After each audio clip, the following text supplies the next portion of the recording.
Welcome, world, to our first podcast ever. We are doing this for the first time in our lives. I think, actually, in history. I've only ever listened.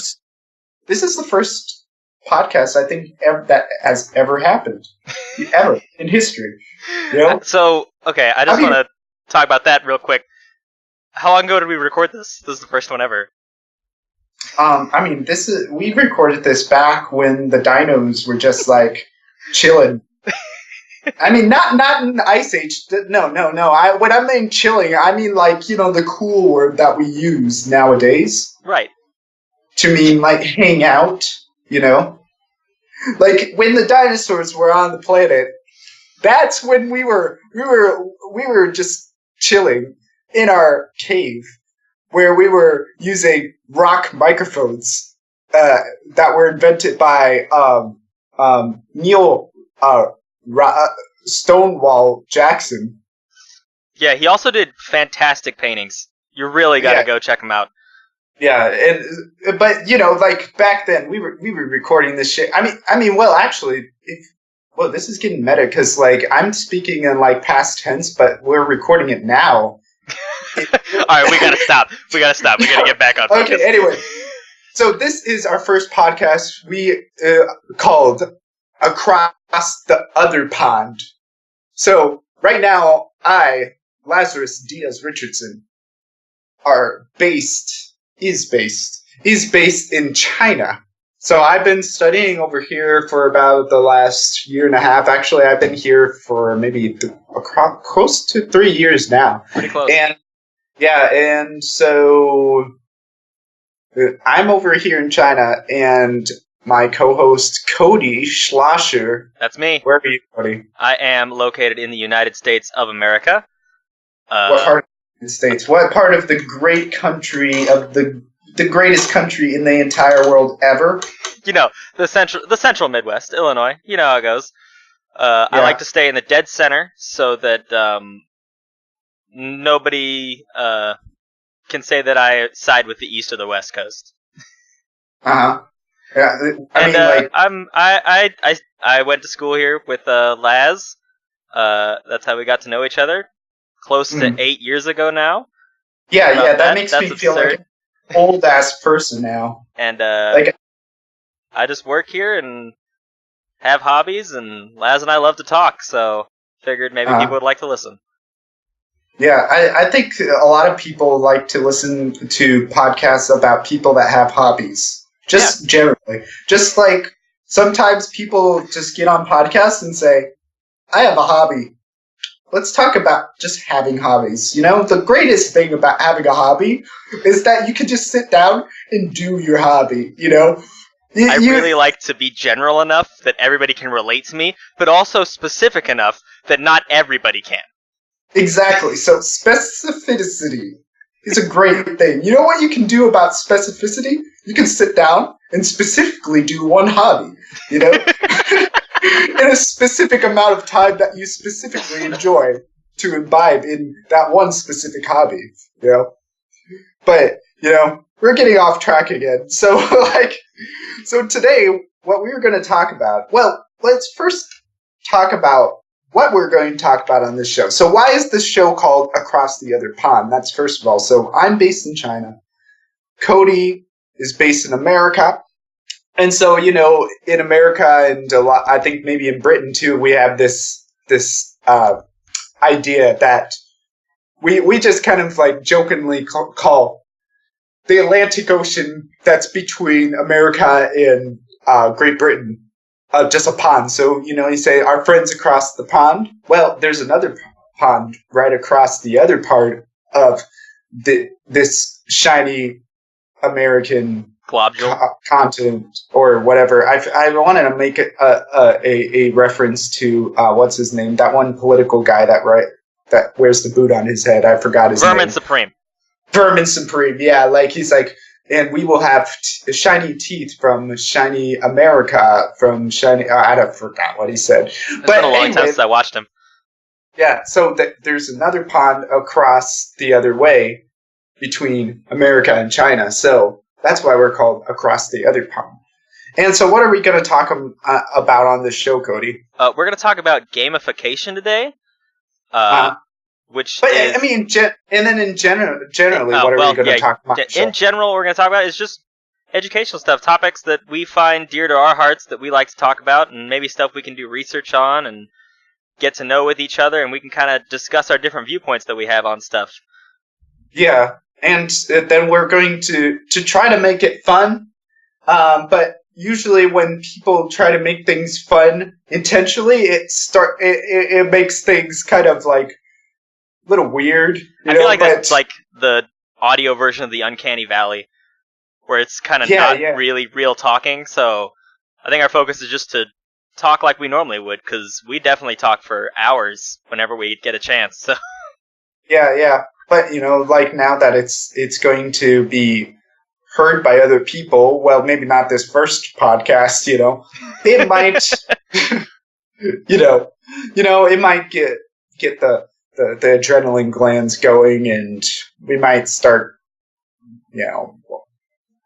fucking up. But, we'll get over it after a while. So, like in our first podcast, if you guys can just I'm stuck in my Chinese brain, like 尽量解. Just that was not helpful to me at all. Forgive us. That's a good word. Yeah, there you go. So forgive us for the bad audio and maybe us going a little off topic and also not knowing what to say in the moment. It's hard to do, okay, guys? The important thing is just to keep talking, honestly. Just keep the mouth moving, keep the lips moist, stuff like that. Oh shit, I don't have moist lips. Fuck. Get yourself some, you're gonna need to get some water, just kind of use your... I'm just gonna get some saliva on that. Nope, stop. It's a good thing we don't have ASMR mics. But, that's the one thing about saliva on your lips. It's like... It's kind of like a cat biting your hand. It's like, at first, it's kind of nice, but then it gets itchy. It gets kind of itchy. Like, if you ever have dry lips and you lick... Yeah, that's for sure. If you lick your lips too much while they're dry. Winter definitely does that. I'm suffering from that myself, for sure. Yeah, see, so the thing about China, they don't have chapstick. You ever see it? You don't have chapstick over there? I've never seen... Well, actually, maybe I have seen chapstick. It's like in the deep confines of my mind, I have seen chapstick in China. But, like... It's not like at the grocery store, like in the little aisle with the candy? Like before you get to the checkout, none of that? It's way different over here, man. Like, I don't think I've ever seen any people use chapstick in China. There probably is. I just don't really... need it most of the time, especially in Xiamen where it's so moist. Oh yeah, you just kind of live with it. You would be overindulging if you had chapstick. Yeah, pretty much what you do over here is if you just made some fatty pork, just stick your finger into that grease and just put it on your lips, man. That'll make it nice and moist. And man, like that, just with any girl you're dating, she smells that bacon. She smells that nice smoky bacon on your lips. She's gonna be like all over your shit. Okay, all right, hold on. Where are you temperature-wise that your lips are starting to smell like bacon just from the grease? What do you mean? Wouldn't you need to heat it up to get because stale grease has a smell to it. It doesn't smell like bacon. You gotta heat that up. Dude, that was a bit. Why do you gotta be so fucking specific? I wanted you to be like, I'm 180 degrees. Duh. I didn't get that. This is the minefield you walk when you're trying to work a bit. I definitely have that problem where I go a little bit off tangent, and the other guy's like, you know what, that was too much. So that's something we gotta work on. I'm sorry, Cody. I'm sorry, audience. I didn't pick up the bit. Oh shit! I need to do yes and. I need to remember yes and. Fuck! I need to do yes and. It's not no, but it's yes and. Yes and. No. Yes. Okay, see. So now I'm in the right mindset now. So why don't we get into our topic now? That's a good segue. Yeah, that's a great segue. We nailed it. Yeah, exactly. So what what are we talking about today, Cody? You already said it, but let's get more specifically into it. You've got the definition for me, so gamification, and I know you've got the Webster dictionary definition, and what was the other one you had? Just Wikipedia, Wikipedia? Let's see what we got.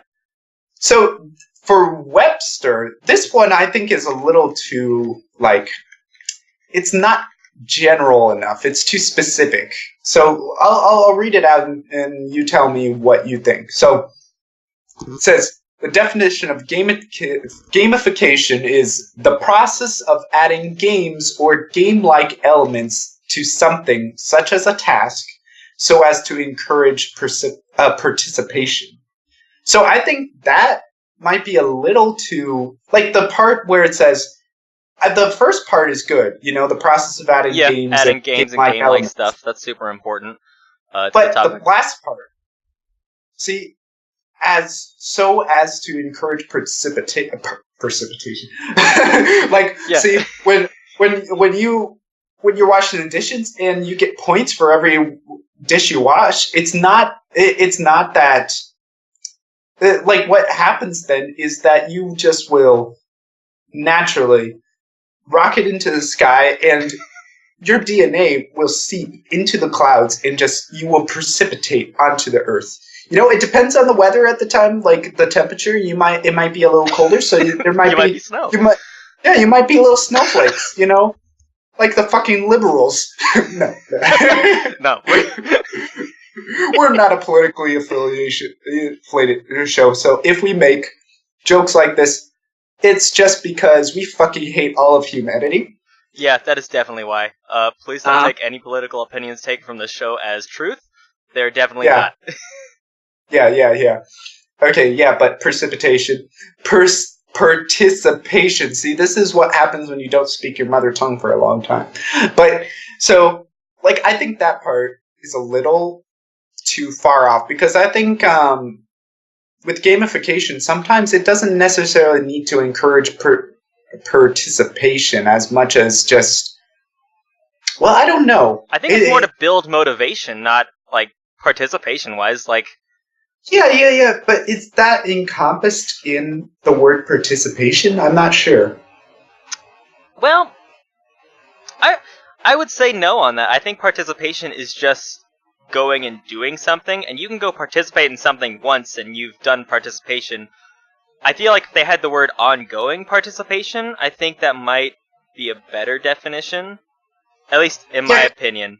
Because I think the gamification increases your motivation to do it multiple times so that you can keep leveling up and things like that. So I think just having one participation moment isn't a gamification bonus.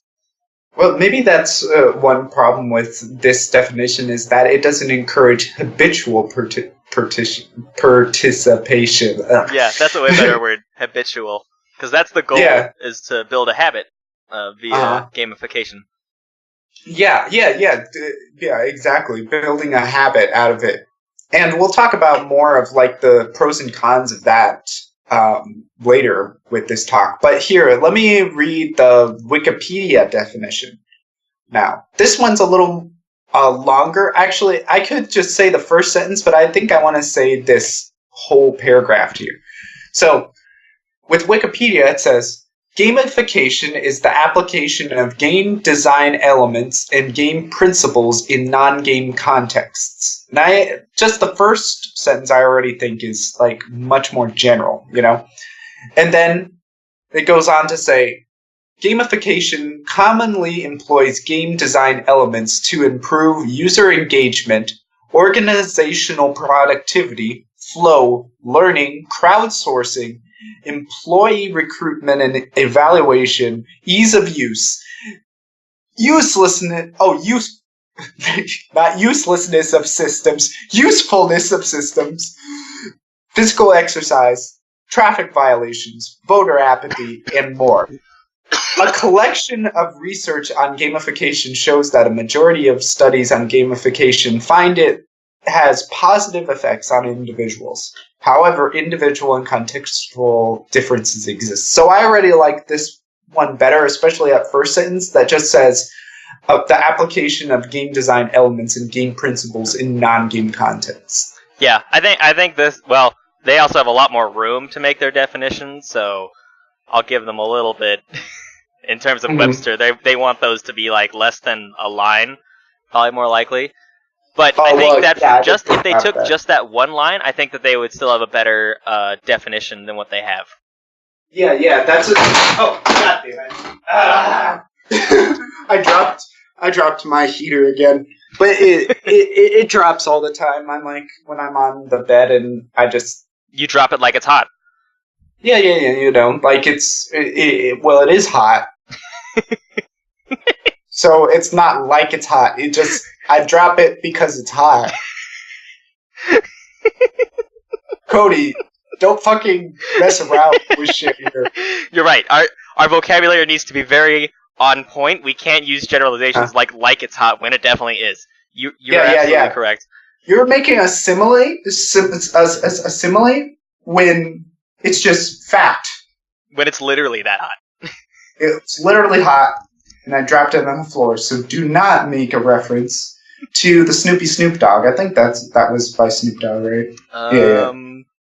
Because I remember watching a video of him being superimposed the Kirby accomplishment dance, and it was like bum, drop it like it's hot, bum, drop it like it's hot. Yeah. I just want to describe to the people who are listening because they're not going to get to see that, but Laz did do the drop it like it's hot dance. Yeah. And I'm doing it in traditional Chinese Qiui, which is pretty much like long underwear for your entire body. So it's picture like a fucking your knight in shining armor coming to rescue you in the midst of a bloody battle, and he's just wearing fucking long underwear across his body. You know, just like the top, the bottom, the socks, everything. He's just in his pajamas coming to rescue the princess, you know? That's Chinese Qiui. I would describe it like this. Yeah. Hey man, you gotta be comfortable. When you're saving princesses, you can't be just hanging out in chainmail. You're gonna get chafed, and she's not gonna enjoy it later. Yeah, see, that's the problem with chainmail. That's why I don't sleep in it anymore. You know, it's okay. It's okay. I really got to get out of sleeping in chainmail. I know that's an American thing to do. So when you went to China, people were like, "Why the fuck would you do that?" Yeah, and it made me think. It made me think in a different way about chainmail and the sleeping applications of it. You know, I'm not afraid that much anymore of people coming to my house in the middle of the night with a fucking battle axe. Like, you know, you never know when somebody's going to challenge you to a duel, though, over here. I mean, they might just throw their glove down at your door. What are you going to do? Get dressed? You got to be in your chainmail already. Yeah, exactly. And, you know, when I take a whole 5 minutes because it's so fucking heavy to get out of my bed, like, they'll be like, because, you know, it's gentlemanly to wait for your opponent to get ready, right? So it's like he barges into my bedroom and is like,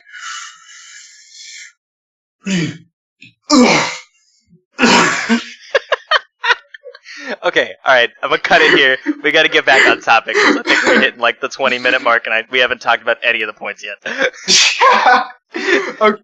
Alright, and then later on we can just put a skip into the topics. Okay, but anyway, so gamification.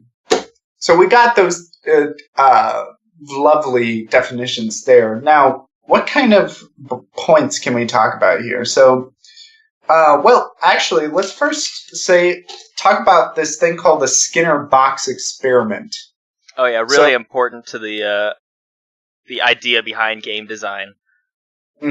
Yeah, so like, do you have I have the notes here. Like, do you have any? I have the notes up here on my computer of what it was. Yeah, so why don't you take it away then? So a Skinner box, which is also referred to as an operant conditioning chamber, it's used as a method of determining how habits are formed and flows of behavior work when used with, to get a response using a treat or using some kind of negative addition to the environment. So sometimes you can test positive reinforcement versus negative reinforcement with a Skinner box. Most commonly, it's a small box with a mouse in it, and there's a food dispenser for a good result and some kind of negative method when they don't do what you want. So then you can kind of test whether they pick up on a habit by positive reinforcement or negative reinforcement. And I think it's important to point out that this guy his name is, in 1933, this scientist, Burris Frederick Skinner, that's his name. I don't know if he's German or American or where he's from, but he sounds like a German. He came up with a hypothesis that you cannot, it's not just conditional reactions, but you can actually condition volition. So what people want to do, Oh, that's really cool. Yeah. So that's what he came up with, this Skinner box. Like, he was wanting to do,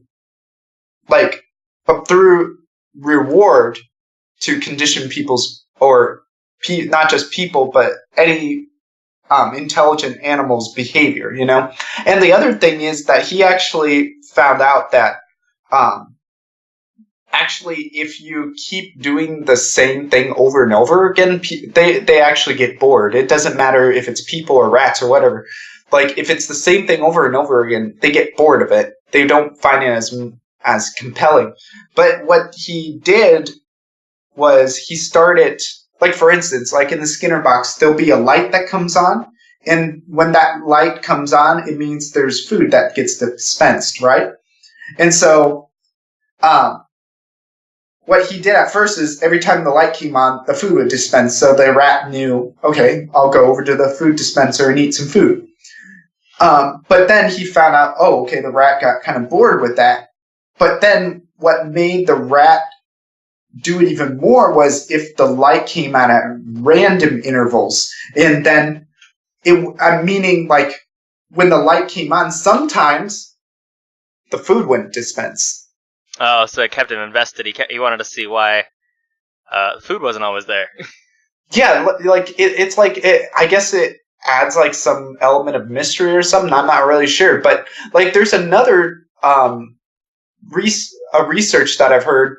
I think I read this book called The Power of Habit, and in it there was I don't think it was The Power of Habit. It was somewhere. I don't remember where I got this, but there was this box that people were put in, and there was just all these sorts of levers and buttons, flashing buttons and stuff, and they would just randomly flash and stuff, and then there was a ding that would go off at random intervals to tell you got a point. And so the researchers, before they went into this box, told them, okay, you need to just press these buttons and do these levers in a certain sequence to get a point. And so they would just go in, just like anybody else, and start randomly pressing things. And then all of a sudden, there'd be a ding, and then be like, okay, I need to do that again. What did I just do? And then they would maybe press buttons again, but then it wouldn't work again. And they would be like, okay. And then they would start doing other things. They would start jumping up and down while pressing buttons and stuff.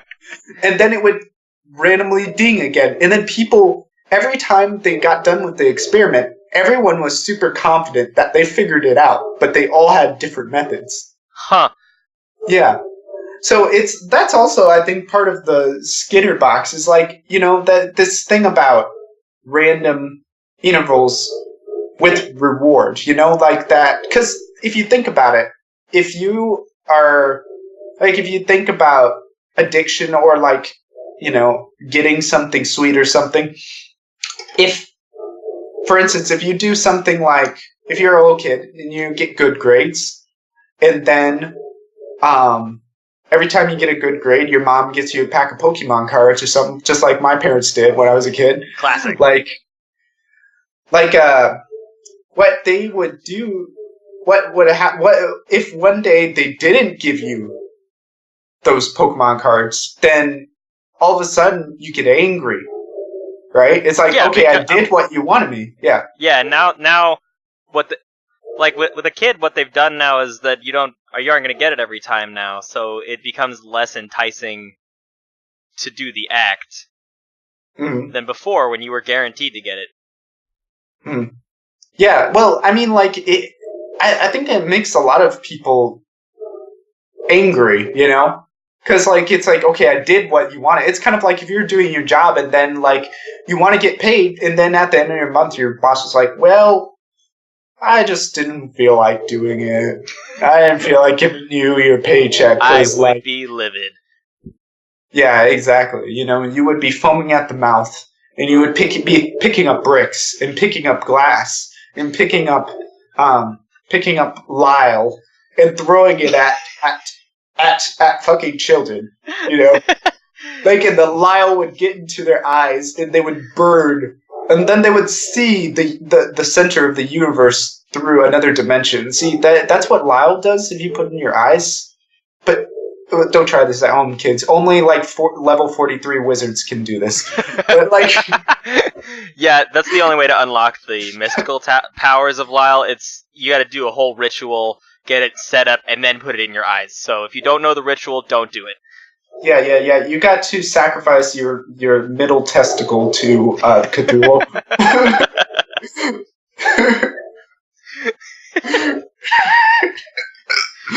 You know, I feel like a lot of this is going to be just us laughing. Yeah, you know, like, because, you know, I'm not going to get into testicles, but, you know, like... That's a later topic. Later topic, we'll talk testicles. Yeah, exactly. All about the testicle festival. That's our 7th podcast. It's going to be the testicle festival. That's the title now. Festival. That is the title. Permanently, 7th episode is the testicle festival. Doesn't matter what the topic is. That's yeah. Okay, we can do that. That's actually a real thing. Like really? Oh, we might have to talk about it. Yeah, it's in Montana. Do they eat Rocky Mountain oysters? Oysters. Yeah, I think that's why it's in Montana. But I don't remember who told me. Yeah, exactly. But, you know, like, so we're talking about, you know, getting angry, you know, because, like, if your boss doesn't give you your, for instance, so let's say at first your boss doesn't give you your paycheck, but then the next day all of a sudden it comes in, it's like you're even more excited to get that check. That's true. I got something I didn't expect, and that is definitely pumped up my adrenaline and the fact that I got something. Like, it's kind of like, this is not really the same thing, but like going and expecting to fail a test and succeeding. When you get something that you weren't expecting, it's this adrenaline high of, yes! Yeah, that's the key to, like, the Skinner box, is you get something you weren't expecting. But you know from the past that it's a good thing. Yep. You know? Kind of like, I had thought of another thing, like, so every day, you usually know where your keys are, but if one day you don't know where your keys are, and you're looking over, you're getting angry, and then you find your keys, it's like this adrenaline rush. It's like, yes, I did it. I found the keys. I completed the quest, you know? Yep. And there's a gamification moment right there, turning something into a quest. Yeah, exactly. You know, and we can talk about that in a little bit, because, like, this, actually, you know what? I can get straight into that. Like, my brother... Like, we're going to, like, talking about, like, how gamification can actually, like, help us in our lives. Like, my brother gave... So, first, let me talk about a game that I think every middle schooler played, at least if you're a 90s kid. Fucking RuneScape. RuneScape. People still play that, by the way. 07scape is thriving. Yeah, like, I think RuneScape 3 just came out recently, right? I think that was a couple years ago, but they have the version that we played in middle school untouched effectively since the last patch. They still run it, and it is the most, well, don't quote me on that, but I think it's the most popular version, and now it's on phones. Yeah, it's mobile now. Yeah, dude, like, I logged in the other day, and I didn't know what the fuck to do, but, because, like, I like to level up in real life now, but, you know, I want to tell a little bit of story about let's say, my most useless summer. So, like, I remember there was one summer I believe in early high school, where I literally every day from dawn to dusk, I would take my portable DVD player, because back then we didn't have phones that could like stream things and shit, or even streaming on computers really. And I would take this portable DVD player, and I started on episode 1 of House. I put in the portable DVD player and I would watch House, while on RuneScape I was mining fucking coal. And literally, I kid you not, from dawn to dusk, every day for maybe 2 or 3 months, it was me in the dark basement, even when it was sunny and nice outside, and the birds were chirping, and the dogs were barking, and the kids were playing with the sprinklers in their front lawn and getting cuts on their feet because they didn't see that there was a fucking rusty screwdriver in buried in the grass next to the sprinkler. That was left there years ago. Yeah, because like their weird uncle came in the middle of the night because they had a crush on their cousin. Like, came to the middle of the night with a rusty screwdriver, pledging to destroy their family unless they married them right there. Okay, no, I'm just gonna stop that. I'm gonna stop that story right there and go back to the topic. But anyway, so it was nice outside, and I would just be like a fucking like basement goblin watching House, and fucking, I'm doing like the motion for mining coal. The like 4-frame motion that was in RuneScape. And then it would be like asymmetrically like connect, like the audio and the video were like not. Yeah, they weren't quite synced all the time. So it's like your pick would be on the rock, and then you would pull it up, and then it would like dink, and then it'd be like dink, and it'd just be like. But like I would be doing that the entire summer, Oh my god, it was like the worst thing. But did you get to level 99 mining? No, that's the really useless part. You didn't even make it to 99. You didn't even max out.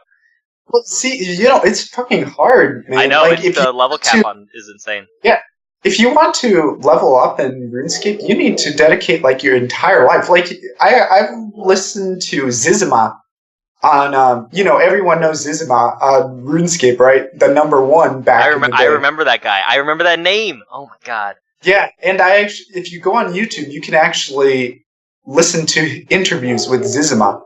And you don't see his face, you just see like his chin moving, like some nerdy, like pimply chin moving and talking about like his experience. And he would actually every day for like 15 hours straight play. So it actually it's not like some like syndicate of Chinese like aunties like playing it like back to back, on one account, leveling up. No, it's actually one guy doing this. It's crazy. Like, that was before we had Twitch streaming and stuff, where people were making money on playing video games for 15 hours a day. Yeah, see, like, he wasn't even he just enjoyed the game. But, see, the thing is, like, if you want to level up on that game, you have to you have to waste your life doing that, man. But, yeah, so I wasted an entire summer on that game. And then the thing is, though, my brother came up with a really interesting thing the other day. Like my brother, like he's been doing a lot better with like health and exercise and trying to better his life. And he was struggling with exercise at first and health, like most people, Uh-huh. And so like he was telling me like when he first went to go running, he had no idea what he was doing. He'd just be like, put on shoes, go outside, and just go. Yep, do the thing. Just do it. Yeah. And so, he would just do that, and he would do that. He did that for like a month, and then he's like, okay, now what?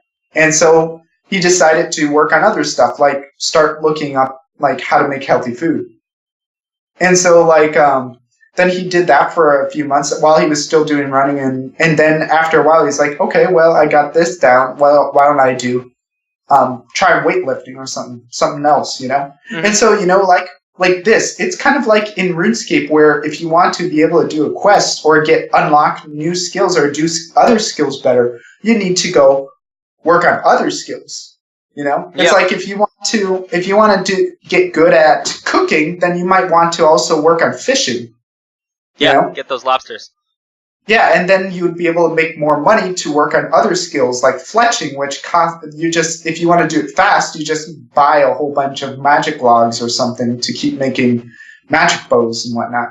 So it's like, for him, like that kind of like frame that RuneScape gave him of like grinding and like doing the same thing over again with different skills actually gave him like logically based his work in real life in something that he could hold on to, into something he could understand the world with better.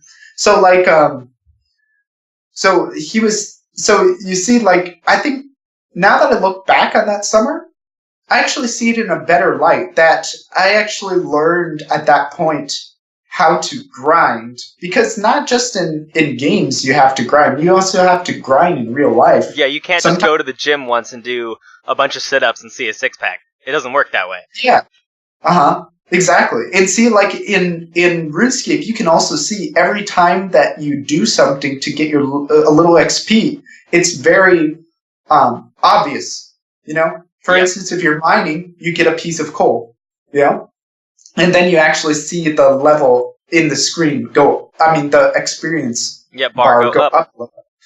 So like, and then when you're doing these things in real life, then you actually can feel like you're doing something, because I think that's the problem most people have with learning a new skill is that you don't see the results quick enough. Yeah, like exactly. They feel like they stall at a point, but they're not seeing that the level up part has just slowed down for you. Yeah, when you start, you always feel like you get a bunch of stuff, but just like in video games, at some point the scaling picks up where you know enough, but learning a new thing takes time. So if you don't see that you're getting this minuscule upgrade every day that you do something, it kind of burns out your motivation. Yeah, and see, that's the thing that's really important with learning any skill is motivation, right? Like, motivation is one thing, but then, you have determination. You also have endurance, too. Yeah. Just remember the first time you went out running. Yeah, exactly. You can't run that long. Yeah, see, like, you gotta build it up slowly. And you also have to make that habit, Yep. So I think gamification can give you this kind of more visual, maybe not necessarily visual, but it gives you a more... So this is a word that I saw extra credits use, is that they said that gamification makes boring activities more palpable. I like this word. That's a good word. Not palpable, palatable. Palatable, yeah. Yeah. So, like, because it's like, it gives, like, extra dimensions to the world. Like, especially if you think of, like, augmented reality, instead of, like, looking at, for instance, if you're painting a wall with an augmented reality that gives you points for painting the wall, maybe every stroke you actually see, like a plus 100 points or something. And it's like all of a sudden it's like, oh wow, I'm doing something.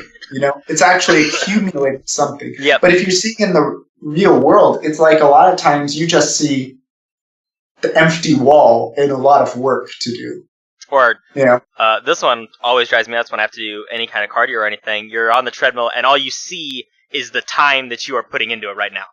All you see is the seconds counting up on that treadmill clock. Just like, this is not good for me at the moment. Like, it doesn't drive me to like make that next mile when it doesn't say like, you've only got this many seconds left, make it. Like, I feel like that drives better than just being like, this is the time you have. But even with the time, that's even better at least than nothing. True, right? that's better than nothing. If you have no external stimulus and you're just running, I guess, yeah, you have like no reason to run. Yeah, exactly. I mean, especially if it's on a treadmill. Yeah. Like, how do you know you're doing something if you're just on a treadmill? You're running in one place, right? I mean, at least if you're outside, you go somewhere. Yeah, you go somewhere. And then if you have like the timer on it, at least you know how long you're doing it. Yeah. And then even better, like you said, if you know how many miles you've run, that's even a better indication for most people, you know, that you're doing something and you're doing it at a specific distance, you know? Yep.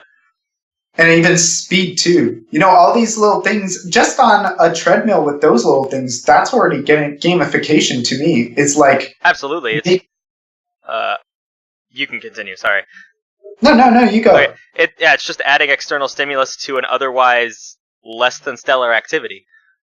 Yeah, exactly. So, like, I think that's, like, we can use, like, this treadmill metaphor as, like, one of the most basic things of basic versions of the gamifications, actually. But actually, even Skinnerbox would be even more basic, right? Yeah, that was the basic. But yeah. Yeah. When you take that stuff, I feel like... But this is one level up, you know? And do you see what I did there? Use some game terms to make it... We have fun in this show. We have fun. Okay. We have fun here. We like to have fun here. We like to keep it light, keep it... yeah, keep it comical. Keep it fitnessy.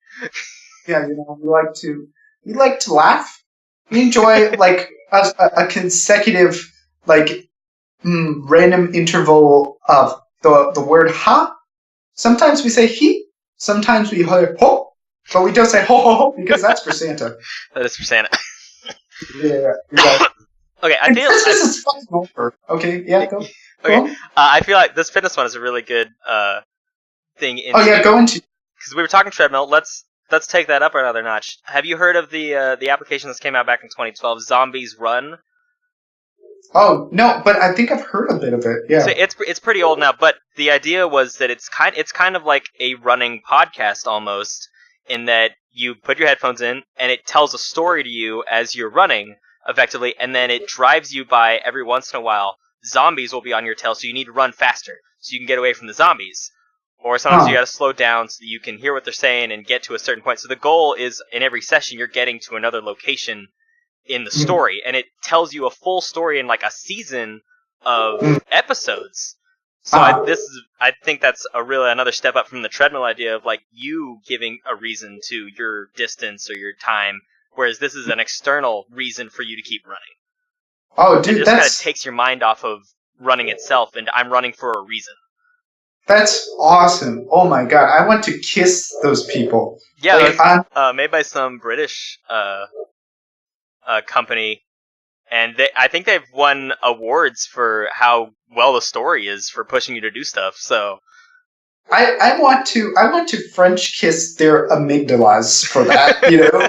That's just such a beautiful way of just... Oh man, I love that. So it's called Zombies Run. Yep, right? Zombies, run. Zombies, run. Oh, okay. I like it with the comma in there better. Now it's like, it's kind of like, yeah, okay, never mind. I won't say that. But anyway, I love the idea. That's really cool. Like, so, and then like I was thinking of another thing, like with Pornhub. A few years back, I don't know if anybody has heard this, but Pornhub, and there were some statistics that came out that recently, the last few years, people have been having less and less sex. So Pornhub came up with this idea, and I don't think it really caught on because I've never heard of anyone talking about it, or maybe it's just because people don't like talking about these things openly. But they came out with like this device that was pretty much that like kind of like was like a Wii remote, it kind of like motion tracking kind of things that you put on your waist, and then it would do like this Guitar Hero thing on this app on your TV where it showed like what the rhythm you should fuck to, you know.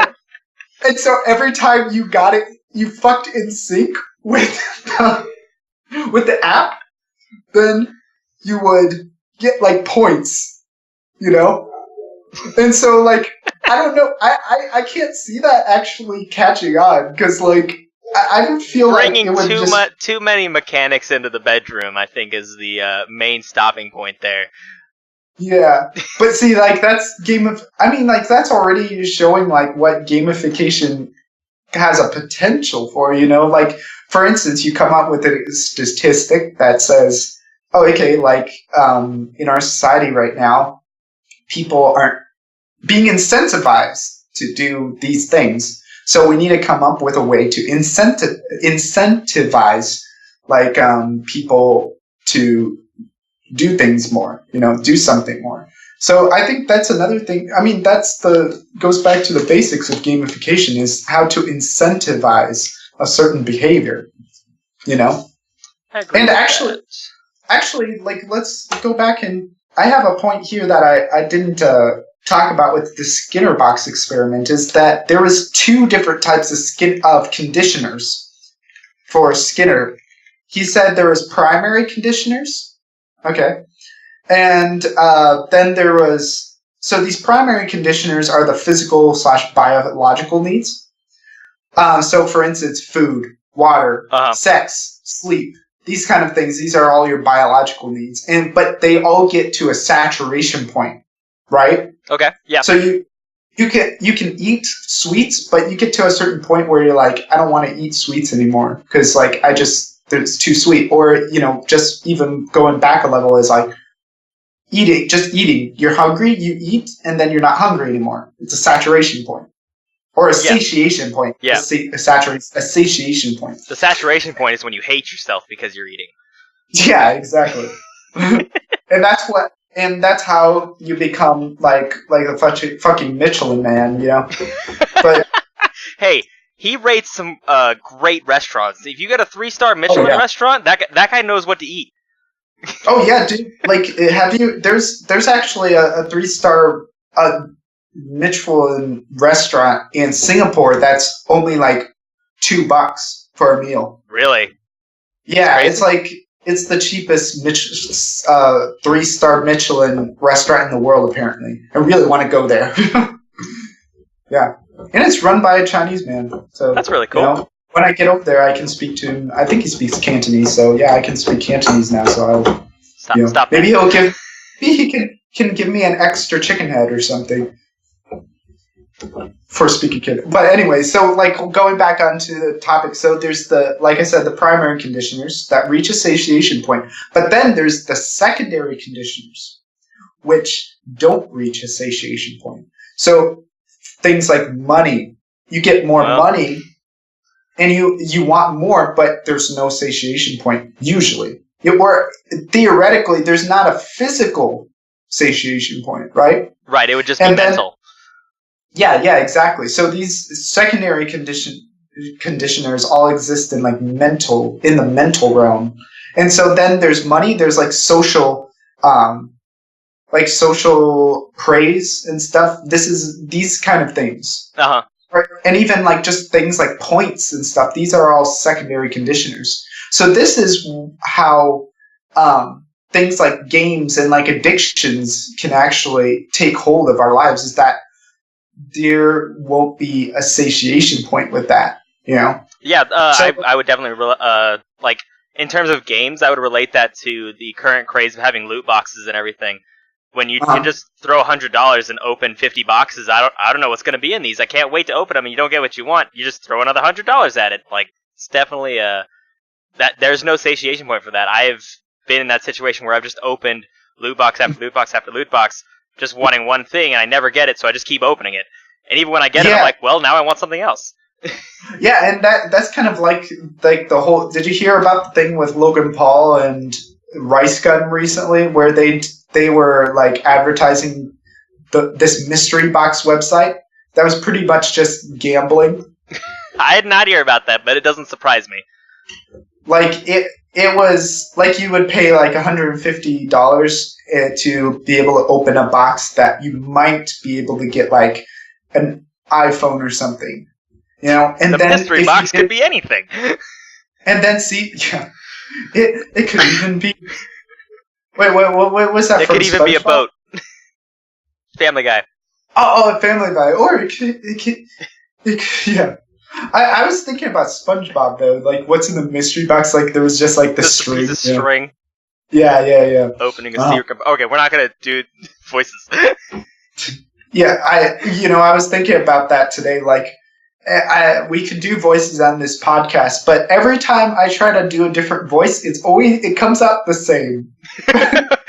Like I was trying to think of how I would do Barack Obama and Trump, and I was like, for Barack Obama, you kind of got the cadence of Barack Obama. Like it's like, my fellow Americans, today we are in a crisis of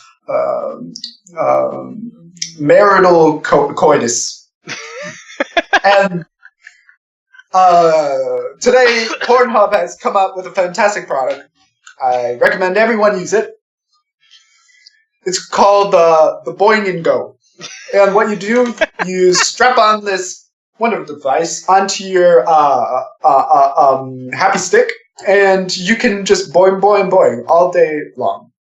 Yeah, so there's like a cadence to like Obama, but when you have like Trump is just like, I still haven't gotten his thing. You know, it's like huge. It's very dialectual, huge voice. Yeah, and then he also has like certain traits. Like for instance, you got like, let me think. Can you do Trump? You just got to jump from one point to a different one every time. Like we're not even talking about voices anymore. Let's talk about the huge wall I want to build. Let's talk about that instead. Let's talk about nuclear power. That's even better. We can talk nuclear power. I love nuclear power. I know that. It got explained to me when I was in college. You just got to do that. Like really, just be all over the place. One thought to another. It doesn't have to connect. Yeah. They like nuclear power. So we should be more like them. But in Iran, they are just, we know they are the worst in the world. They're absolutely the worst. I heard it on the news the other day. They were like, I can't do Trump. I don't know why. It's okay, like we are way off topic at this point. So yeah, but anyway, we've got yeah, but we can do a little more. It's okay. I don't care. We can go over time, whatever. This is the first one, so who knows how long we're going to talk. Yeah, exactly. Well, I think we should just, talk as much as we can, But anyway, like, so you got the primary conditions. You got the secondary conditioners, actually. It's conditioners. So this is how gamification kind of works. It's like it works off these secondary conditioners a lot of the time. I mean, you could probably put in primary conditioners in there too. Like, in schools, like, or even like, when I go to the dentist as a kid, after the dentist, you would get to go behind the counter, I remember this. And you get to get a toy. You get a fucking, like, shitty ass, like, probably was made in the bumfuck regions of, like, some, of, like, fucking Guizhou province in China, like, where each, like, little shitty bright blue plastic toy was made for less than a penny, And you go in there and you just saw that, all those colors, and you're just like, wow, a shitty pencil with like a horribly graphed kitten that doesn't really look like a kitten. I'm not really sure if it's a dog or a kitten or is that a fox? Actually, those three animals kind of look very similar sometimes. But then you would just get that shitty pencil, and then when you sharpen it, because it was so cheap, they didn't even put it on the actual pencil. They had like this weird thin plastic that when you like... Oh, and it would unwind. Yeah, I know what you're talking about. Oh, I hated that. That was the worst type of pencils to have. You couldn't sharpen them. You're like, okay, well, I'm done using this pencil now. Yeah, or you just ripped it off, and it was just white. It's just a white pencil. Yeah, Exactly. And, like, you get that at the fucking dentist office, and you were fucking proud. It's like, I don't know what it was. It's just like you got that the dentist. That was what it was. I mean, for me, like, when I was a kid, I didn't even think the dentist was bad. I never had any problems, because I only had one cavity in my entire life. Dang, I've had a lot since then. I had like 7, like, last year. I don't even know what happened. I don't even know what's up with me. Maybe, like, God just said, hey, this guy's cool. Let's give him some good teeth.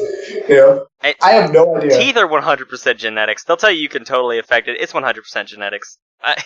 Like, my sisters had cavities when they were, like, 7. And that's why I hated going to the dentist, was it was an all-day affair, and we would only go on Saturdays. So really? I would go first, and then my sisters would have to go, and then my mom would go, and it was an all-day affair. And of course, you got like, I always wanted to go first because you got the fluoride, and if you went last, then we would pick up food, and the last person wouldn't get to eat for another, like, 40 minutes.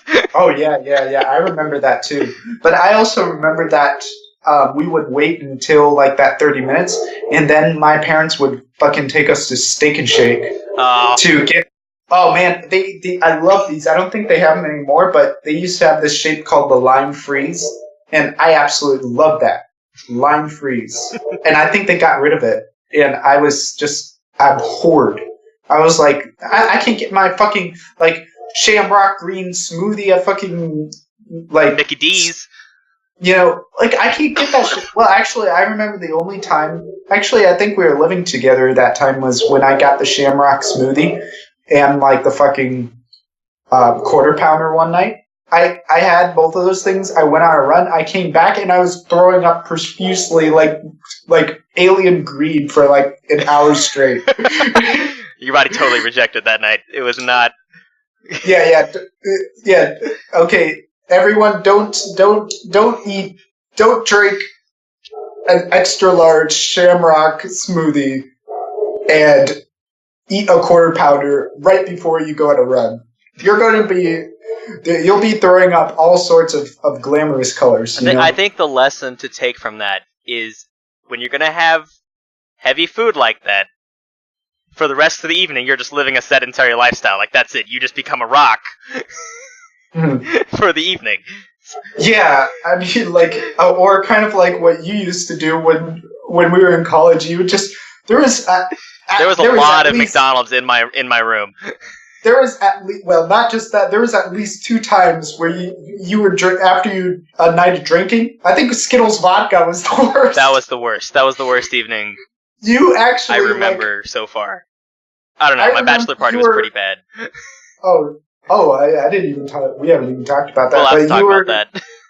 You were on the fucking toilet, and you were shitting and throwing up at the same time, and then you got tired of that, and you just fell asleep on the fucking toilet. I don't remember falling asleep. I'll be completely candid right there. I don't remember falling asleep. I definitely remember things coming out of both ends, though. Not a good evening. Not a good look. I've moved past that. I usually don't have that until the morning after.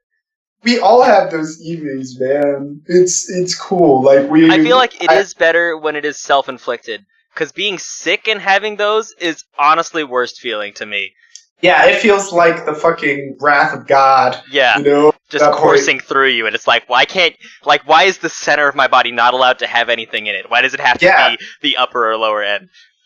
And again, we're totally off topic. Yeah, but we can segue back into the topic by talking about agency. There you go. That's a great topic.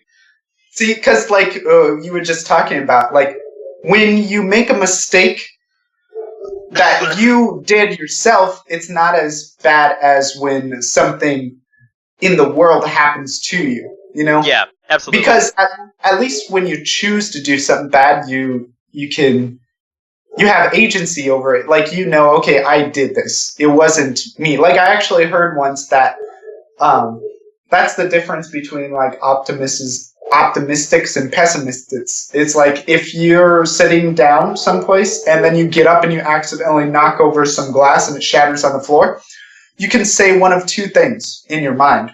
It's like, oh, I knocked this glass over. Or you can say, the glass shattered and knocked over, you know? Huh. So it's like, you can either say it was me that did this, or you can say it's like, oh shit, it's like this happened. The world did this. Yeah, it's almost like the world did this, and I'm almost like feeling the wrath of the universe or something, you know. So like this is actually something that you can see like in education actually. So like when, and this is also why people like to play video games is like in video game worlds you feel like you have control. You know, you feel like absolutely. You can actually do something. Maybe, but you, for instance, even at the most basic level, if you're in a game and you have a controller, you know that when you press left, you're going to go left in the game. If you press right, you're going to go right. And that already gives you a sense of agency that you are that character and you can control that character, you know, to your will. So like in education, the problem is right now what we have is a system that it works off of what you don't know and also what like your let me think about this really quick. You know, like the letter grade system. It's like what I've heard on extra credits video was where kids going into class, they subconsciously already have an A+ in their mind. Like or it's not even that. It's just they don't even know that they have something missing. You know? Right. But then as soon as you do homework and you get it back, it's like you see all that red, and then all of a sudden it's like you lost something. You know, I've heard it described that way for sure. Yeah, because like basic psychology is like people like the pain of losing something is much more powerful than the pleasure of gaining something. You know? Yeah, for sure. This is also I don't want to say a great motivator, but it definitely is a striking force. Like, yeah, it's more of a dissuader, you know? Yeah, losing feels awful. Yeah. I mean, losing something, you know? Something that you had before, you know? Yeah. And I think this is because of, like, before, you know, when we were, like, surviving and stuff, it was, if you lost something that was of the ultimate importance for your survival, then if you lost it, then that could mean dying, you know? Yeah, absolutely. But so, like, with the system we have right now, like, you get graded and you're just told what's wrong, you know? You never... that system doesn't tell you what's good about what you did, you know? Uh-huh. And see, that the thing is, they say... in extra credits video, they said progress encourages progress. And I think this is super true. You know, if you see that you're making progress in something, it makes you want to keep doing it. But if you see that if you feel like you're getting worse at it, which I think what the education system does now, it's like every time you get a test back, you see that you got an F or a D.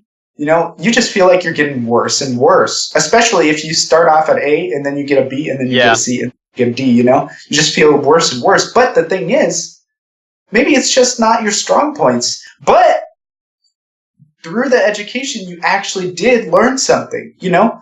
So, like, what you can do instead is give kids points. So they start off at 0, but they get points for everything they learn.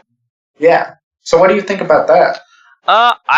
I think I like that method a lot better in terms of motivation for sure, because I've been in classes where they're like, okay, you start with a 100, and every time you turn something in, you are losing points effectively if you don't 100% it. So your whole goal as a semester is, of course, to get 100%, but as soon as you don't, now you're like, well, there's no way I can get 100, why would I keep trying as hard as I was? And I definitely had that where I had teachers that would be like, why does it seem like your grades are dropping? It's like, well, I already lost the 100%, so why would I keep, like, now I'm like, and once you hit 90, it's like, well, now I can't possibly get an A, so I just have to stay within the B range, and you slowly just keep dropping and dropping. But if you were to get points up, you would be like, okay, I need this many points now to get to the next step.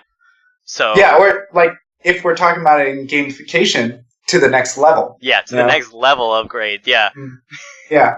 See, and this is what they're talking about with that, is like they want to to have different levels, and then maybe you could like kind of like the skill trees in like a lot of games like Oblivion stuff, like where you can unlock new skills and stuff, and it goes off, branches off.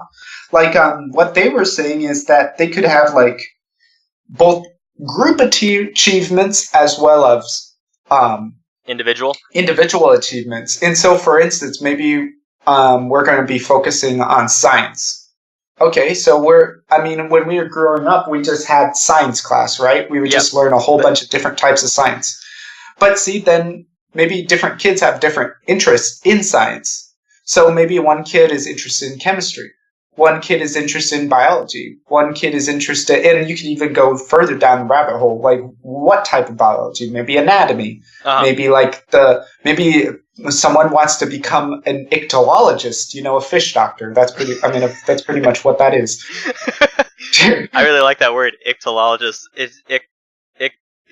Whatever. Ichthyology, or I think is the right... something. Yeah. I just kind of like hear the word, and then those Greek words, I just kind of like it make a similar sound to what it actually is, and then people will be like, okay, I understand what you're trying to say, but like anyway, like and then you can use those kids then to be like the star of the class one day, and have them teach too, because teaching is the best form of learning. When you can explain something to somebody, that's when you understand something. Yeah, exactly. See, so there's also that point, and I didn't even think about that just now. So, yeah, that's a good point too. Star for me. Yeah. See, I'm giving you here. Have a gold star. You get a gold star. You know what's great about these gold stars? Like, they don't mean anything. They're imaginary. Yeah, they're imaginary, and you can't do anything with them. They just remind you that your life and existence means nothing. We're just voices inside a box. We're not even real. Voices inside a box. You're just on a screen for me. Oh yeah. How do I know that what I'm hearing is actually Cody Schlosser? I could be anybody. You haven't seen me in a while. Yeah, you could even be Bill. The 79-year-old sex offender in Costa Rica. I don't think anyone in Costa Rica is named Bill. Yeah, that would be. If Bill in Costa Rica, if you're listening to this, we're sorry about that. That was not meant to you. Oh, his name is in Costa Rica is probably Willie Mo, because Willie Mo or something. I don't know what they would call it. Julio, Willie Mo. Yeah. If your name is Bill in Costa Rica, at us. Yeah, at us. Let us know. And we will send you, let's say, I'll send you a little ringtone. I'll send you a nice little ringtone. It'll go beep, boop, beep, boop, boop, beep, boop, and that's it. I'll send you that. Just give us an email. Email me at ldr93 at msn.com, and I will send you that ringtone. Yeah, William, the sex offender, Costa Rica. But anyway, so going back to education, so like so for the group of achievements, the other thing is if kids get to a certain amount of points, like for instance, if 3 kids get to like 1,500 points, then it gives then the whole class gets to go on a field trip or something. Oh yeah, that's a fantastic idea. Group benefits are a really good driving force. Yeah, see, and then what that does is, so traditionally a lot of kids, if they do bad in class, they actually hate the kids that do good. Yeah, and I mean, this is what I think one of the main impetus is for bullies to bully, is like they see something that they can't be, and then they want to destroy it, Yep. And so, like, if there was something like this, then maybe those kids would be able to cheer on the kids that are doing good in class, and also the kids that are doing in class then would, like, for instance, if everyone gets a cumulative amount of points to a certain amount of points, like, then you would be able to have like a pizza party or something. Maybe then the kids that are doing good in class, doing better in class, will be able to help the kids that are not doing as well, you know? And so I think, so like there would be like, I like this idea a lot, and I really hope that education can take this kind of turn. And I remember when I was a kid, grading systems and stuff really made me hate a lot of things, especially reading and writing. And I think this is super, super bad. Because, like, do you remember, like, how you took the SATs and stuff, right? I only took the ACT, but yeah, I took a standardized test. Yeah. ACTs. So, do you remember how they used to, like, test reading? Yeah, reading comprehension, where they just make you read something and then arbitrarily assign meaning to stuff. Well, what did they have after the reading article, though? I believe on the ACT, wasn't it short answer? I don't know. Like, I don't remember the short answer. I only remember I know word there choice. were multiple choice questions. Oh, multiple choice. Yeah, not word choice. Mm-hmm. But, yeah, and then a lot of the strategies that my teachers used to teach us about test taking was first read the questions and just go into the article to find the questions. And yeah, that's a terrible way to reading comprehend, because now you're looking for something. That's confirmation bias. Yeah. I don't know if that's correct. Don't fact check me on that. Oh, okay. But, you know, people know the concept we're talking about. Yeah. I think that's completely idiotic because, first of all, then you're feeling like everything you read is for finding some sort of meaning. You know, some kind of answer to a question when that's not what an reading answer should to be the about. question. Yeah, see, and if you read like that, then you're not going to find joy in it. You know. Yeah. You're not going to. You know, you're not going to feel for what you're reading. Yeah, exactly. So, like, the thing is, then this teaches kids that reading is just for that. You know, you can't have fun reading or anything. And see, the thing is, then people lose so much motivation to read. Yep. And I always thought I was bad at reading for reading so slow because, like, in those tests especially, you have 45 minutes to read, like, 4 really long articles. Yeah. You know? Yeah. So, timing is I hate that. I remember when I was a kid, I liked to read, but the thing is, those tests, because they made you read so fast, I started enjoying less and less reading. Huh. And I mean, I don't blame my teachers or anything. I blame more the education system. Yeah, I would blame that the advancement of standardized testing as a means to grade somebody effectively. Yeah, I mean, but it's really hard to find a way to grade. To make statistics out of people. Yeah, you know, because especially when there's a hell of a lot of people in the world, you know, especially in countries like China and India. Yeah. You know, America is also a huge populace, you know. So, like, I mean, I understand in a certain aspect, but we need to do something about it, you know, or else in the future, like, especially writing, I absolutely hated writing when I was a kid. Yeah, and even now, a lot of people's worst subject, I guess. Well, it traumatized me in a way. Like, here's a story for you. I remember specifically this. My world history teacher back in high school was she was trying to convince people to take her AP history course. Well, maybe not convince, more like scare people into it. But she made you write a paper every week, like a whole 2-3 page paper. And the first thing she did was she said, the first 2 papers I'm going to completely crucify when you write them. Oh. I will completely destroy those papers because you will not write them well. 100% what you have been taught will be terrible because they don't really teach great writing. They teach the standard writing, like intro, 3 body paragraphs, and an ending. Like that's your essay. She's like, I'm going to destroy that. essays are going to actually, and it was terrifying to me. I was like, well, I don't want to do that. Yeah. I mean, you're going to rip me apart for like 2 weeks. Mm-hmm. Yeah, dude. And see, that's the thing about writing in the past. It was like all about fixing things with grammar. And the problem is, though, with that is grammar is organic. It's not something that's stuck in one time, you know? And, like, for instance, back then, well, even when I was a kid, like, we could never start sentences with but or and.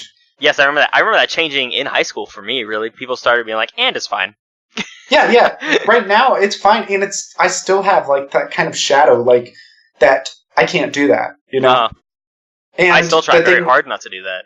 Yeah, me too. But the thing is, like, in other languages, they don't have that concept. They use punctuation different ways. Like in Chinese, you can start a sentence with, like, 但是 or 而且, and it just has to, like, the punctuation has different functions. And even in English, you can look at it across different authors. They have different ways of using punctuation. Yeah, absolutely. And different ways of using grammar. I mean, even nowadays, you can play with, like, incorrect grammar to make it funny, you know? To make things funny. I mean, like, it's not that there's incorrect and correct. It's just that you will have different kinds of... People will interpret things differently depending on what grammar you use, you know? Yeah, absolutely. So I don't think we should be looking at it as wrong and, like, incorrect and correct. We should be looking at it as, what are you trying to get across, and are you, with what you're wanting to do, how is your writing reflecting it? And I don't think, like, using a red pen to correct everything in an essay is going to do anything. Because, like, my experience with learning languages has never been that. Like, I never really correct myself as much as naturally. I just read a lot, and I just keep trying to write, and then naturally I just get better. You know, It's just about writing a lot and reading a lot, and then just discussing and stuff, and then you get better just naturally, you know? And you learn grammar just from living in it. So I think in the education system, if we're going to make... And that I enjoy reading and enjoy writing actually makes me do it more. And I think that's what we need to get kids into. And into any activity that we want to get people to do, we want to work on making it engaging, you know? And rewarding. I think that's almost more important than being engaging, is that you feel like you've gained something from the experience. Yeah, exactly. Because like what you described in the RuneScape, like, at first you viewed it as a useless summer. Like, just completely useless, but then reworking it to see it as a rewarding thing makes it feel better. Yeah, see, and I think that's also a great point that you just pointed out. I didn't even think about that, is, like, how I looked at it was different. You know, now it's different. You know, I'm seeing it in a better light now, and I think that's what we need to do, is get people to see all of that in a better light, you know? Yeah, I like that a lot. Yeah, so let me see. I mean, like, I don't think we really have any time to talk about any other points today. No, probably not. You want to talk pros and cons, or do you want to just move on? We can, like, originally I was wanting to get into medical things with this too, but we might be able to talk about it in that. I'll say we might want to make a part 2. Well, in the future, yeah. Like, but because we're still going to do world building next week. Yeah, but I mean, anyway, future. You know, multiple episodes away. So we're talking about pros with this. How about cons? Can you think of any cons to gamification? The big one I think of is that it might impact a person's ability to discipline themselves almost. Because yeah, I was thinking about that. Without, like, say you do something without some form of gamification, being able to discipline yourself is very important to do something. Like doing the laundry. I hate doing laundry. Yeah, my least favorite chore because it's a lot of waiting, a lot of time spent just watching things move around and then folding and then putting away, and then it's just an endless cycle because you always got to do laundry. So, and I like, you can gamify that, but not, I don't feel like it's well enough to engage me enough. So it has to be discipline for me to do laundry. I can't be like, I'm going to level up for doing laundry today. I just don't feel it. So, I feel like that can be a negative from too much gamification. Or maybe, like, in the future, there'll be, like, a game where it's, like, an augmented reality, where you get points for folding in rhythm to something, you know? Maybe I should do that. I should start putting music on that I can fold to. Because I normally listen to podcasts while I'm doing laundry. Yeah, you know, like, what I'd kind of do with recently, and this is something I learned from a Buddhist book, I think it was from a Buddhist book. Yeah. There's this guy called Thich Nhat Hanh. He's a Vietnamese Buddhist priest, and I highly, highly, highly recommend his books, especially You Are Here. It's a super, super great book. But anyway, he says that when you're doing any activity mindfully, you can actually try to make it yourself. No, it's not. Actually, it wasn't that guy. It was some other guy that wasn't a Buddhist. But, you know, it's all about doing things mindfully, you know? Like, every time you do, like, I hate the dishes. I also hate laundry.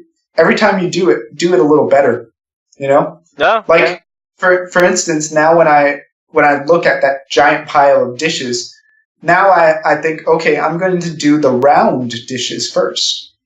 And then I'll do the big round ones, so it looks more like I'm doing more in less time. To it, yeah. Yeah, see, and like you start doing it from the round things, and then the square things, and then you do like the utensils, and then sometimes you change it up, you know, and then every time you wash, you do it a little better. You figure out, okay, so this has something that's stuck on it. Well, now I can use this sandpapery kind of sponge to get it off, you know, and you just kind of like make a game out of it almost, you know, in your head. So, I mean, you can. And that's also another type of gamification, is like the game that you create in your own mind, you know, about the world. Yep. Yeah. But I also understand, like what you said, you know, it can be hard then if you don't have that kind of mindset. The game, like, if you don't have like a game to play, it almost makes it impossible to do things. Yeah. You know? Like, especially now, I'm starting to see that people are getting less and less motivated, especially with entertainment culture getting so big. Yeah, for sure. Like, for instance, things like now, like, the store is literally only 15 minutes away, like maybe 10 minutes actually walking, and I just don't feel like taking the time to go downstairs just to buy some groceries, you know, and sometimes I actually literally like starve myself just because I don't want to take 10 minutes to walk down to the grocery store. Well, we can pack so much other stuff into those 10 minutes that's not a grocery store. I could watch like 5 YouTube videos in 10 minutes. Yeah, exactly. You know, and so like that's the problem, I think, also with gamification and entertainmentification. I guess I don't know how to make that into a vacation word, but like you know, like it can, when there's an absence of it, then what do? You know? Yeah. And the yeah. So, I think that. Do you want to talk pros? Because we've discussed pros basically the whole episode. We've done benefits for it, so I think we're good on that. I think cons. There's also addiction. Yeah, addiction for sure. Being addicted to, like, I don't want to say being addicted to, but there's definitely like overworking yourself for fitness. So you're like, well, I want to grind out whatever level I'm doing, fitness wise. There's a beta game or a game coming out. It's in beta right now. It's called Exantra World, and it's a fitness RPG, effectively, where in the real world you grind for levels and it applies in the game. But say you get addicted to wanting to grind for levels in the game and you start pushing yourself too hard, you can do serious damage to your body if you overwork too much when working out, especially if you're lifting heavy weights. Or if you're doing it the wrong way. Yeah, form is very important. Yeah, exactly. If you're just doing it just hackney, just whatever to get those points, then you're just hurting yourself more than just to get a benefit in a digital environment. So yeah, addiction can definitely be a problem with needing to level up.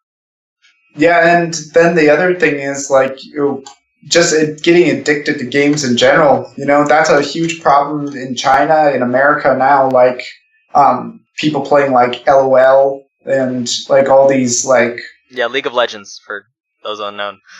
It like all, and even RuneScape back in the day. It's like all of a sudden like people, to get better in a game, they might be like neglecting their health, and neglecting their family and whatnot. Like I'm not saying it happens all the time, but it can happen. Absolutely.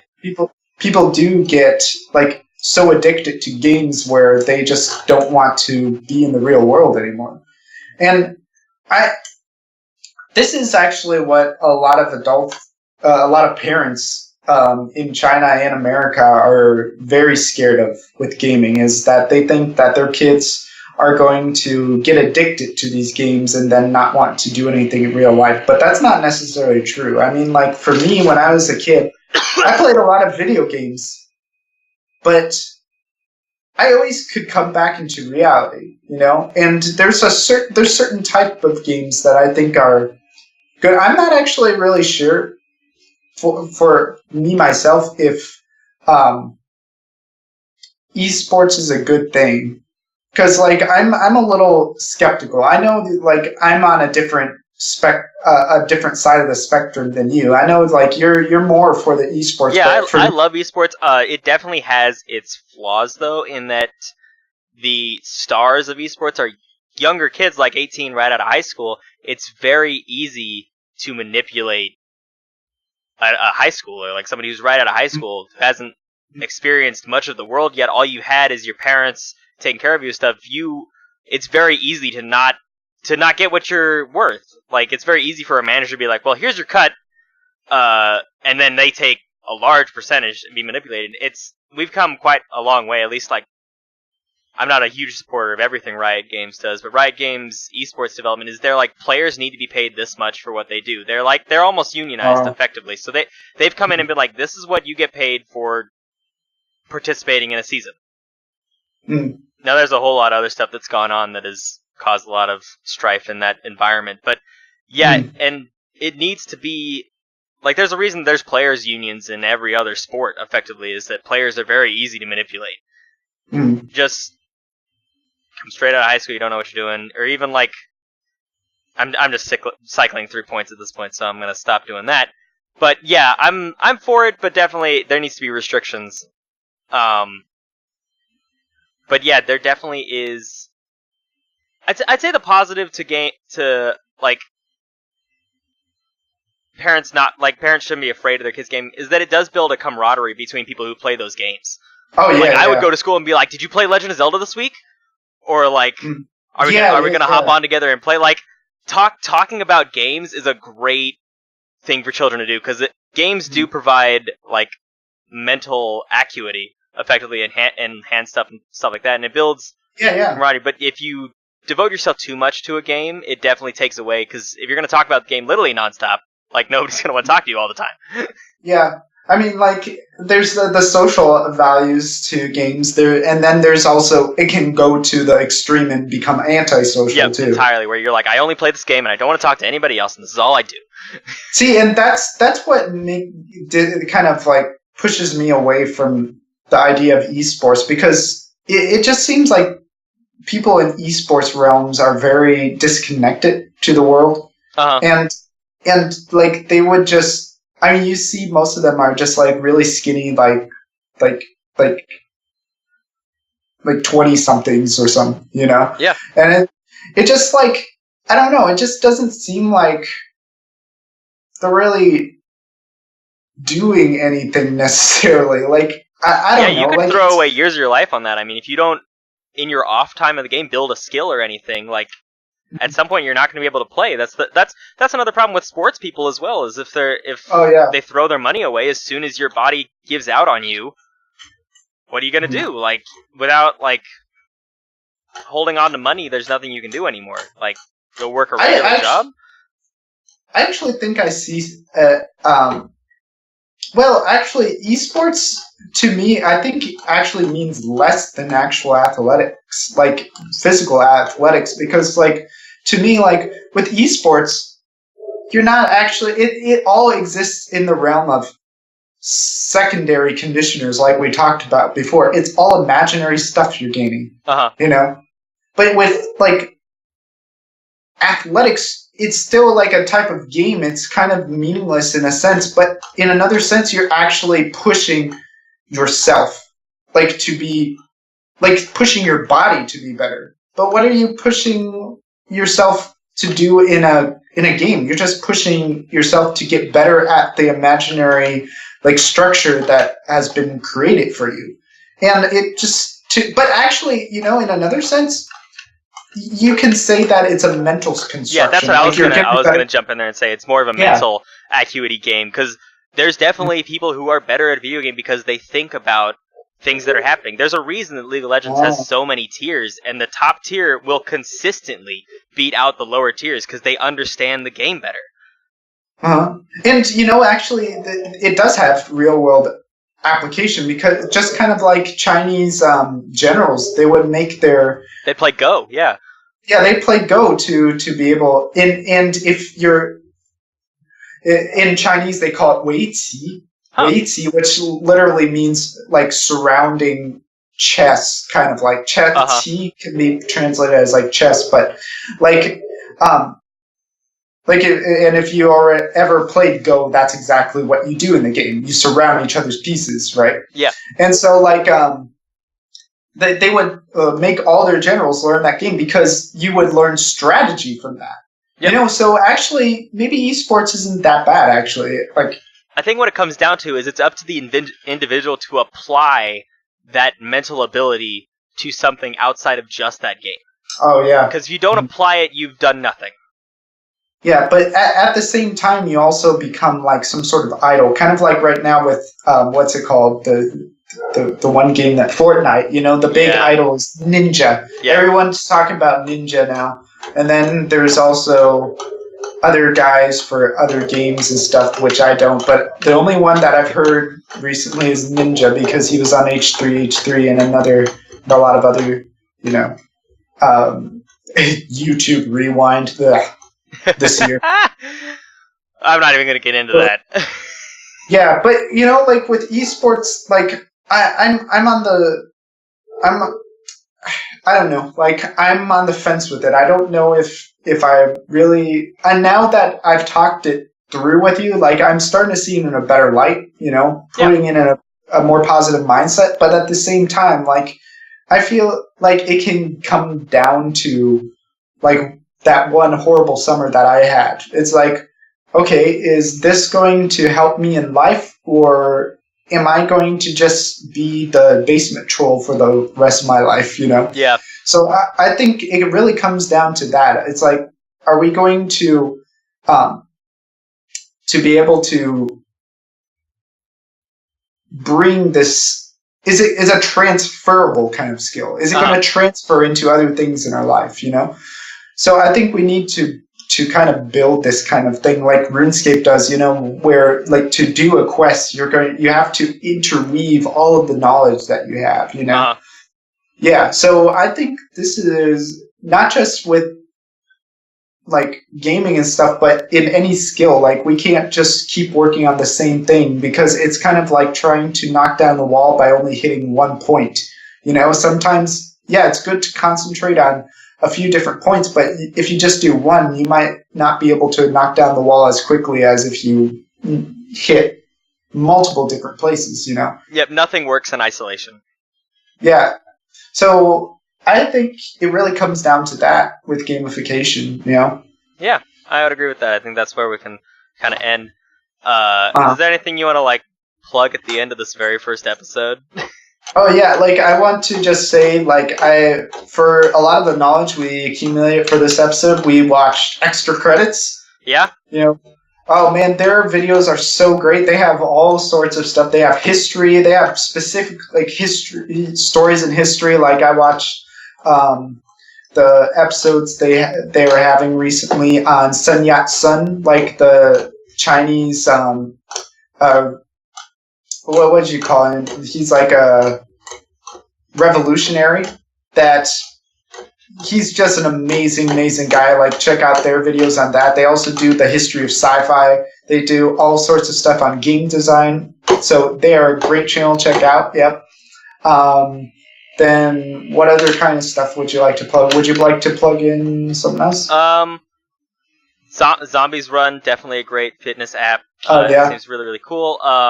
There's a beta test right now for the Exantra World app. It's on iOS only, so I haven't gotten to try it because it's on Android, but it looks really cool. There's a lot of research that's gone into it. It was backed on Kickstarter. It looks pretty neat. I want to plug... I think we're pretty discussion-based, so if there's something in here you want to talk about with us, feel free to talk to us. We have a Twitter. It's at OtherPondPod. AOP Podcast. Feel free to talk to us on there.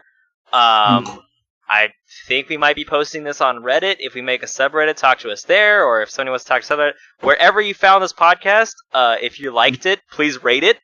That would be awesome. And tell us. Oh, well, you go finish your thing. Yeah, leave us some comments. Tell us what we can do better. If you didn't like it, tell us what we can do better. We want to grow. We want to get better at this. We're not some grandstanders who think we're good at this. This is just the first time we've ever done anything like this, so tips would be awesome.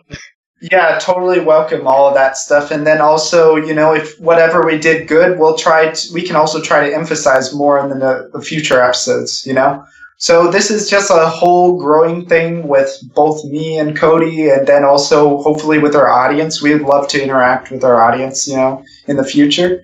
If we have an audience, we want an audience. It would be cool, And you can also email us at acrosstheotherpond@gmail.com. Okay. Just stuff that inbox full. Yeah. And then Cody also has a Twitch channel too. If you want to check out his, he does speed runs. Yeah. Right? My Twitch channel is Just Go With John. I currently run Hollow Knight, and that's about it. But I'm trying to get better. We'll see what we pick up. Oh yeah, I played Hollow Knight recently. It's pretty. Wow, it's just a beautiful game. Go buy Hollow Knight. Yeah, it's really beautiful. And if you speak other languages, it has a whole bunch of different languages. And I've been playing the Chinese version. It's superb. It's nice. Awesome, because I actually play it in Chinese. I don't read it, but I definitely play it in Chinese. Yeah. So. In the future, I'll also make my own videos too, but I don't have a channel to plug in at this moment, but in the future I will. So I guess we'll just end on that note today, and everyone just have a fantastic life. Yeah. In general, Make it fantastic. We will see you next week if you come back. All right, well, see you later. Signing off. Yeah, we'll figure out something in the future. Okay, I'm gonna stop the recording. We can...